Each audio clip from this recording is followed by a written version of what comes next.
Блогерами решили стать пенсионерки из деревни Старая Амония. Женщины начали осваивать социальные сети и делиться с подписчиками историями, лайфхаками и не только. Недавно раскрыли секрет приготовления истинно селтинского блюда – тетиры.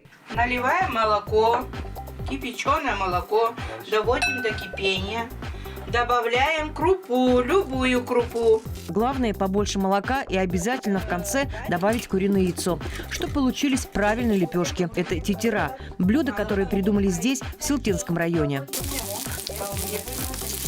С давних времен, кто охотился, брали с собой эти тетерки. Я знаю, в Селтинском районе, в других районах нигде не видела.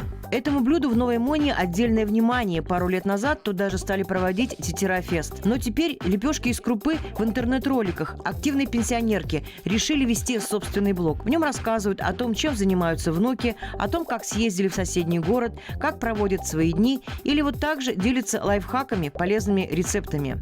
Вот постарались, так постарались.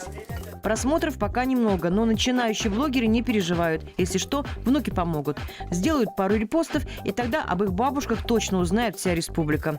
Интересно же посмотреть, чем занимаются современные деревенские бабули. Как раньше дневники вели, в этот день я что-то сделала, а сейчас, благодаря вот новым современным устройствам, как хорошо, удобно это все снимать. И это останется навеки детям, внукам еще, правнукам. А еще это хороший способ привлечь туристов. Их в Новой Моне ждут и уже думают, о каких еще достопримечательностях можно рассказать.